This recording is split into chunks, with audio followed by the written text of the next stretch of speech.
I'm Tom Manger. I'm the chief of the Montgomery County Police Department. Thank you all for being here today. You know, there's a lot of talk today and for the past few days about traveling safely over this holiday season. And a lot of that has to do with the events in Paris, and in fact, the Homeland Security put out travel alerts. And it's certainly, if you look at the alerts that Homeland Security's put out, good advice to anyone who's traveling over this holiday season. But I will tell you that the real risks, the greater risks of traveling this holiday season are much closer to home. The fact is that you have more risk when you're behind the wheel of a car, when you're walking alongside of our roadways, than when you're riding a bike, when you're in a wheelchair. The risks are much greater as you're traveling in your own community during this holiday season. We've already had 34 people killed in traffic fatalities in Montgomery County this year. 11 of those were pedestrians. And my traffic folks tell me that 9 out of 11 of those cases, it was the dangerous actions of the pedestrian that caused the collision, and in 9 of those 11 pedestrians that have been killed. Statistics show us every year that the last quarter of the year, October, November, December, is the most dangerous time of year for both drivers and pedestrians. On average, during those last 3 months of the year, we have 135 pedestrians that are struck by vehicles. And far and away, the cause of most collisions, whether it's collisions with a pedestrian or whether it's collisions between two vehicles, far and away, the leading cause is distracted driving. In fact, my cops have issued over 7,000 citations and warnings for distracted driving offenses. A lot of folks seem to think that daylight savings time and the darkness increase the collisions. The fact is that these collisions are not caused necessarily by the darkness. They're caused by drivers and pedestrians not paying attention to what they should be doing. Being seen is pretty basic for pedestrians. When you're walking while it's dark, you need to do everything you can do to increase your visibility. We're handing out reflectors that you can wear as a headband. You can wear them as a wristband. We're handing out the yellow shopping bags so that drivers are more likely to be able to see pedestrians as they're walking and crossing streets. It's important for drivers to know that they need to pay full-time attention to their driving. Maryland has a law against using a handheld cell phone, but it's equally important for pedestrians to pay full-time attention to their surroundings. You often see pedestrians walk. As they're walking, they're looking at their phone, they have earbuds in so they can't hear traffic. They're certainly not paying attention to whether the driver actually sees them or not. It's important for holiday shoppers to know that 25% of the collisions with pedestrians that we have occur in the parking lots of businesses, so that drivers and pedestrians both need to be looking out for each other. Every year we know that during the holiday season there's more parties, a lot of after-work parties, a lot of parties that among friends. And so it's necessary for us to remind folks that not to drink and drive. And more importantly, most importantly, you don't host parties for underage teenagers and serve alcohol. Every year it seems like we have to come and talk about a tragic loss of life. Last year in 2014 it was a Sherwood High School student up in Olney. This year, Wooten High School students who were killed after they drank at an underage party, and their losses of these kids are going to be certainly felt even more during this holiday season by their family.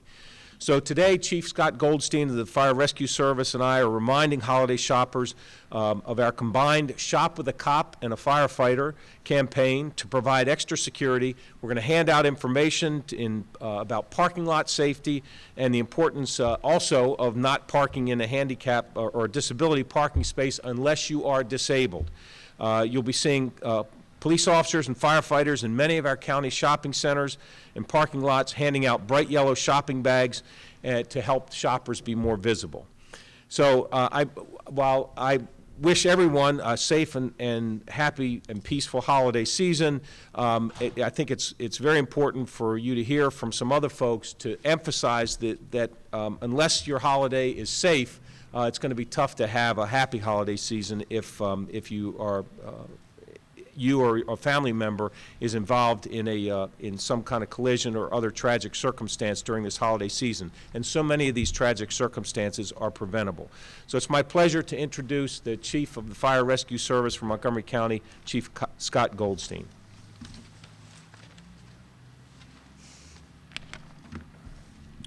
As Tom articulated, the holiday season is a time of joy, but also a time where we do have tragic events that we want to take a second today, educate the community and the public, and work towards prevention. One of the clear elements from Montgomery County Fire Rescue is ensuring the community has knowledge about the ways to be safe. We have a long history of supporting the pedestrian safety initiatives through the department, and we specialize in the high visibility components. We're hoping that the residents will yield to the messages that we hear today, to slow down, look around, be safe, and be seen through some of the components that Tom articulated. As first responders, we see firsthand the correlation between the distracted driver or distractions and the collisions. We're appealing to everyone to look up, look out, and give folks a break. Most people are pedestrians at some point during the day, as you all were here walking up to our podium, and must rely on traffic infrastructure and the drivers of the vehicles to avoid accidents and collisions. Be that driver, the eyes and ears of the driver and the pedestrian must be focused on traffic safety. In the weeks ahead, as Tom articulated, the days grow shorter, and daylight becomes less and less as people are commuting to and from work. But daylight means that we're spending more time in the dark and our visibility is reduced. Take that extra second as a driver and look around before you make that turn. Take the extra second as the pedestrian and look around before you step out into that crosswalk. Don't assume that the driver has seen you before you step off the curb. And as you're navigating out of your parking space, make sure there's not somebody walking behind you or walking in front of you. Always ensure, as a pedestrian and the driver, that you're attempting to make eye contact with the other party before you're moving your vehicle or before you're stepping off the curb. When you're the pedestrian, consider bright traffic vests or bright color clothing. The firefighters behind us and the police officers have reflective apparel. Those that are runners and joggers understand this, and those that are on bicyclists understand this. They are increasing their visibility by improving their safety factors. Montgomery County Fire Rescue is a proud partner in the county executive's ongoing components of pedestrian safety, community safety, and having safe and secure communities. Throughout the holiday season, we urge everyone to stay safe, the drivers and the pedestrians. Heads up, curb the distractions, pay attention, and don't become a statistic. Slow down, look out, and for one another, and be safe and be seen. As we transition to the next component, we will hear from Daryl, from the chairman of the Montgomery County Pedestrian, Bicycle, and Traffic Safety Advisory Committee. Good morning. On behalf of the Pedestrian, Bicycle, Traffic Safety Advisory Committee, I'd like to remind everyone that autumn and the holidays can be a highly unsafe time to travel, whether walking, biking, or driving. It gets darker earlier, and the sun is lower in the horizon during morning and afternoon rush hour, making it harder to see others around you. With the weather being colder, people have their heaters on, along with hats, scarves, air muffs, and other things that make it harder to hear others around you. And the holidays are a busy time, which often means that people are burning the candle at both ends, causing more drowsy drivers on the road. Fatigue is a big issue around this time of year. So do yourself a favor and your family this holiday season. Stay alert and think about your responsibilities on roads, crosswalks, and pathways. Don't trust the other guy to do the right thing. Be ready to yield the right of way. Also, let's give these fine young people behind me a break this holiday season by doing our part to be safe and making it to Thanksgiving dinner all in one piece. And now I'd like to introduce Captain Tom Didone. Thanks, Joe. Morning, everyone. I'm here to outline our enforcement operation coming in the holiday season. First and foremost, the reason why we conduct these operations is try to get everyone home safe. There's nothing worse than these call-out tragedies where people lose their lives during the holiday season. So everything I'm going to talk about today is geared towards making sure people get home safe, because no one likes the presents that we're going to hand out, which are going to be traffic tickets and other violations. When we talk about our enforcement operations, I'll start with pedestrians. 1/3 of our fatal collisions this year involve pedestrians. Every time a car and a pedestrian occupy the same space, physics tells us the pedestrian loses every time. So we have to do something aggressively to try to get people to yield to each other. We talked about the high visibility, whether it's something gaudy like this or something as simple as Chief Davis has as a reflector on your book bag. They have to enhance their visibility. But they also have to obey the rules of the road. And that's why the police department will be conducting 40 pedestrian safety operations during the month of December. Now, when we look at the analysis, as the chief said, in our most serious collisions, the pedestrian is overwhelmingly at fault. When we look at our regular collisions, in which we have over 1 pedestrian collision a day on average, we find out it's about 60-40 where the driver's at fault. So our 40 operations for the month of December will target both drivers that don't yield to pedestrians. They will target drivers who fail in crosswalk stings to stop for our police officers that will be dressed in bright colors trying to cross the roadway. And it will be for pedestrians that are jaywalking. We will be doing a comprehensive enforcement in that area. As you heard, we're going to have our Shop with a Cop and a Firefighter program. And that's really important because it gives us an opportunity to get into the parking lots. It reminds people about being safe. As you know, when you go into a shopping center parking lot, you are both the pedestrian and the driver at certain times in that arrangements. When you drive into the parking lot, you're the driver. You get out of your car, you walk to the store, and you walk back from the store, you're the pedestrian, and then back again that you're a driver. So everybody involved is engaged in this. It's important that you look out for each other, that you have eye contact. We'll be handing out the reflective bags. We'll be handing out this brochure and information that talks about keeping your head up and make sure you're looking out for each other, making eye contact, and that you're wearing reflective gear. But more importantly, we'll also be educating people about respect the space. It is very difficult for disabled people to shop, and it's even worse when people selfishly park in disabled parking spaces. So it's critically important while our officers are out there talking about pedestrian safety and the firefighters are out there talking about pedestrian safety, we will also be out looking for people that are abusing disabled parking spaces. We'll be out issuing the citations, and they're $250 for the citation. And if our trained officers identify someone who's fraudulently using a placard, then that comes with an even bigger fine.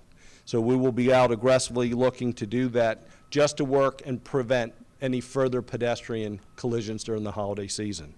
When we look at the rest of the collisions, we identify the following factors as problematic. Speed, of course, first and foremost. Distracted driving, alcohol, and, of course, lack of seatbelt use. We're convening a holiday task force. The kickoff for the holiday task force is tomorrow night.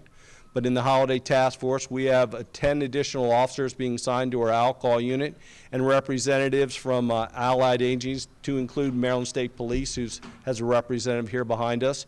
And we will be out aggressively enforcing the alcohol laws that the chief talked about, underage drinking parties, and more importantly, drunk or drug driving.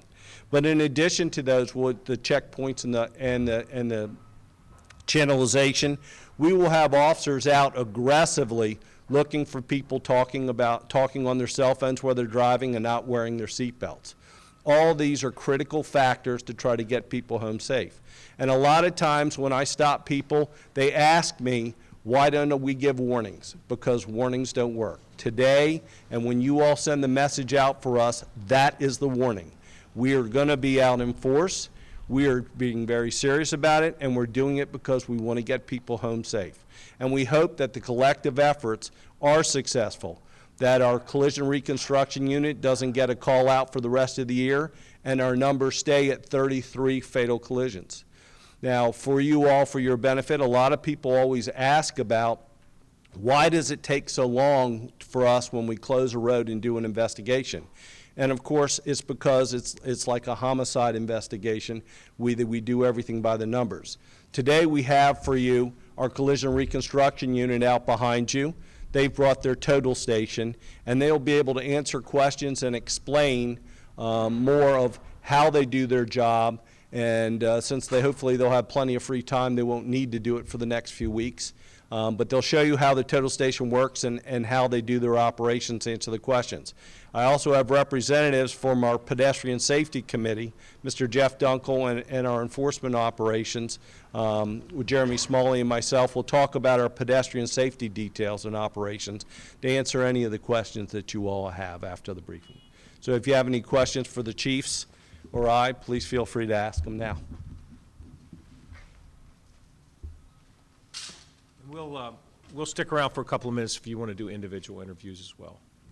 Go ahead, Kate. Can I ask you about when you say in the 11 fatalities involving pedestrians, the pedestrians were at fault. Can you describe the circumstances, and is part of the problem infrastructure, in that in many of these neighborhoods, you have to go, I don't know, a quarter mile or more before you see a crosswalk?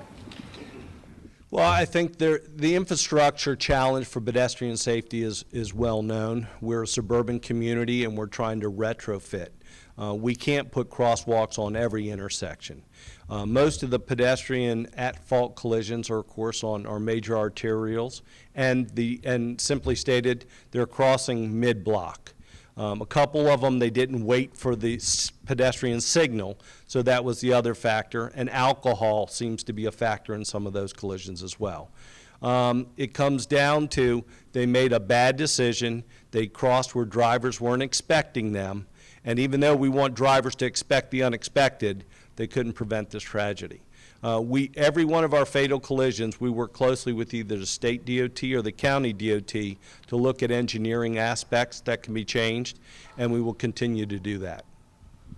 You mentioned that this is the drivers and the pedestrians' warning, that there will be no warnings. Is that only during this holiday enforcement period, or are you done with them all?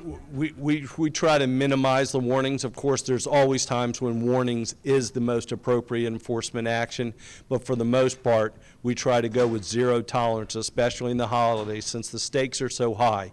The holiday season is so important, and we want to make sure everybody gets home and gets home safely. Chief, Thank you all. Go ahead. can I follow up? The other day, Chief Lanier was on 60 Minutes talking about the big issue that a lot of people had on their minds, terrorism and alerts, and what you should do now. And the advice she gave was either run, hide, or fight, because in the first 10 minutes, that's when the fatalities will occur. You've been through 9/11 out in Fairfax County. You've seen some of the larger emergencies here. Do you agree with that advice? What should people do? Well, there was a video that the Houston Police Department put out, I think it's been at least 3 or 4 years ago, and it was called Run, Hide, Fight. And this video was put together based on a study that was done of every active shooter incident between the year 2000 and and I think the study went up through 2013. And it looked at the circumstances of each shooting. It looked at and analyzed who survived, who didn't survive, what actions people took, some of which ended with the person escaping, being shot, and analyzing each one of those incidents, and unfortunately each year we seem to have more and more active shooter incidents. This was the advice that the Houston Police Department put in a video, and it's difficult, you know, and while the title of the video is called Run, Hide, Fight, and I encourage everyone to go on YouTube, put in Run, Hide, Fight and Houston Police Department, and you can see the video. I was talking to a group just last night about that, and while I was talking to them, someone actually was able to watch the video while right there last night. So it is available. I think it's important to watch the entire video to put it into context. Certainly, I don't believe Chief Lanier was encouraging people that was their first action. The preferred actions are in order: run, hide, fight. And if you look at the video, the fight part is when you have no other alternative, and it's you know, the gunman is right there, and your only action is you can just not do anything. And what we've seen is that most of these shooters are looking for a body count, and so they're not going to. The only strategy that's going to work in that kind of situation typically is if you can. If you're able to disarm or somehow disable the shooter. And we've had incidents where that has occurred and that's ended the shooting. I think the point that police are trying to make is that even with the best response, during an active shooter incident, the first several minutes, you know, it's going to be up to the folks that are encountering this gunman to either run to safety if they can do it. That's the preferred action. If you can hide, and I think a lot of strategies, if you look at what's going on with schools and different other facilities, other businesses, government institutions, they've got strategies in place to where they, you know, to lock down.